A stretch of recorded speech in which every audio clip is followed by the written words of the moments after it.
Assalamualaikum warahmatullahi wabarakatuh. Alhamdulillahirabbil alamin wa bihi nasta'inu ala umurid dunya waddin wa ala alihi wa sahbihi wa barik wa salim. Sahabat beriman dimanapun kalian berada, selamat berjumpa kembali di channel Belajar Berhijrah. Jangan lupa untuk menekan tombol subscribe, like and share video ini. Selain untuk mendukung channel ini, kita juga bisa beramal jariah, karena sebaik-baiknya manusia adalah yang paling bermanfaat bagi manusia itu sendiri. Sebelum masuk ke pembahasan, alangkah lebih baiknya kita bersolawat kepada Nabi besar Muhammad Sallallahu Alaihi Wasallam. Allahumma sholli ala Sayyidina Muhammad wa ala ali Sayyidina Muhammad. Pada kesempatan kali ini, tim Belajar Berhijrah akan membahas tema 8 tahap perjalanan manusia menuju akhirat setelah kematian. Setiap makhluk yang bernyawa pasti akan merasakan kematian. Begitulah ketentuan Allah Subhanahu wa Ta'ala dalam surat Al-Imran ayat 185.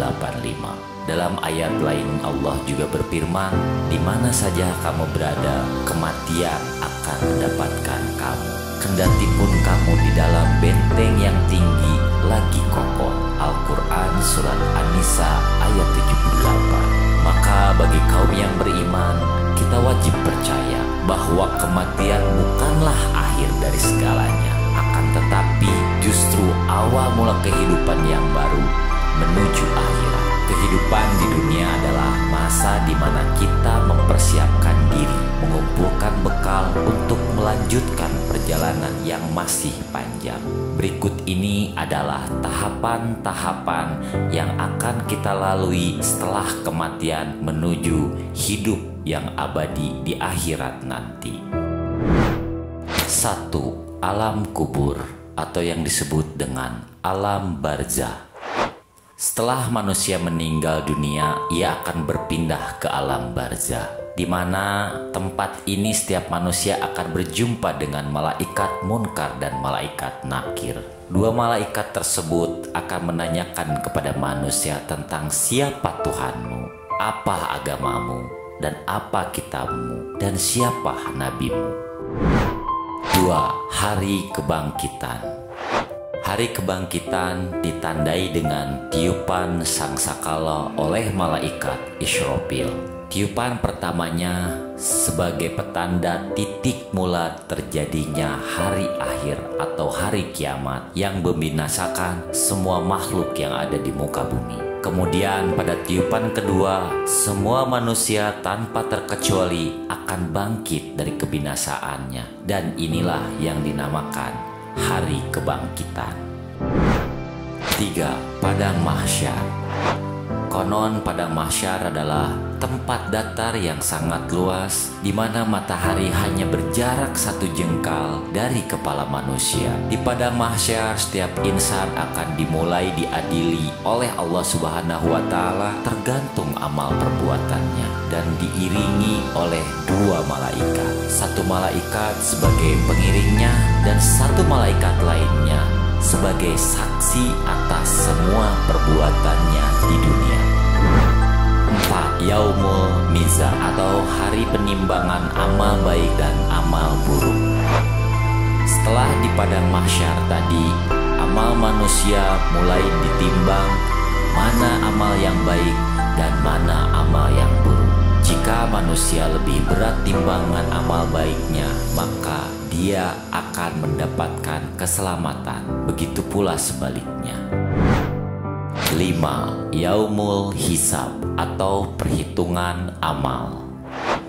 Amal perbuatan yang kita lakukan selama di dunia kemudian akan dihisab pada saat Yaumul Hisab. Allah berfirman dalam Al-Quran, sesungguhnya kepada Kamilah mereka kembali. Kemudian sesungguhnya kewajiban Kamilah menghisab mereka. Al-Quran surat Al-Ghasyiyah ayat 25-26. Kemudian dari Aisyah radhiyallahu anhu, ia bertanya tentang apa itu hisab yang mudah. Rasulullah Shallallahu Alaihi Wasallam lantas menjawab, Allah memperlihatkan kitab hambanya, kemudian Allah memaafkannya begitu saja. Barang siapa yang dipersulit hisabnya, niscaya ia akan binasa. Hadis riwayat Ahmad.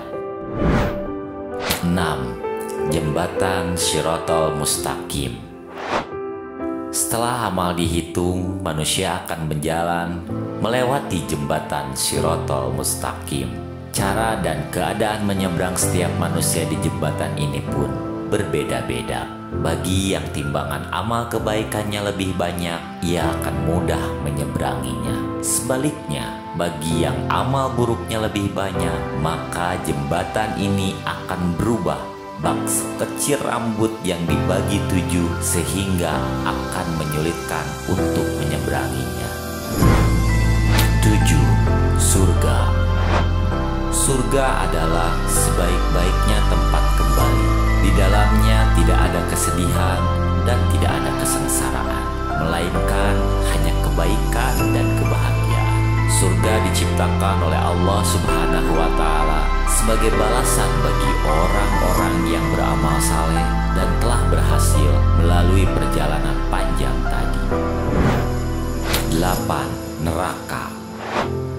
Tempat terakhir ini adalah tempat yang penuh penderitaan sebagai balasan bagi orang-orang yang selalu berbuat keburukan. Allah Subhanahu wa Ta'ala berfirman dalam Al-Quran, tiap-tiap pintu telah ditetapkan untuk golongan yang tertentu bagi mereka. Al-Quran Surat Al-Hijr ayat 44. Demikianlah tahapan-tahapan yang mesti dilalui oleh setiap manusia. Semoga kita mendapatkan pertolongan dari Allah Subhanahu wa Ta'ala. Amin, amin, ya Rabbal Alamin. Saya berharap kita akan kembali lagi di lain kesempatan pada channel yang sama dan membahas tentang dunia Islam. Buat kalian para penonton setia belajar berhijrah, semoga tetap dalam lindungan Allah Subhanahu wa Ta'ala. Kemudian dimudahkan rizkinya, dipanjangkan umurnya,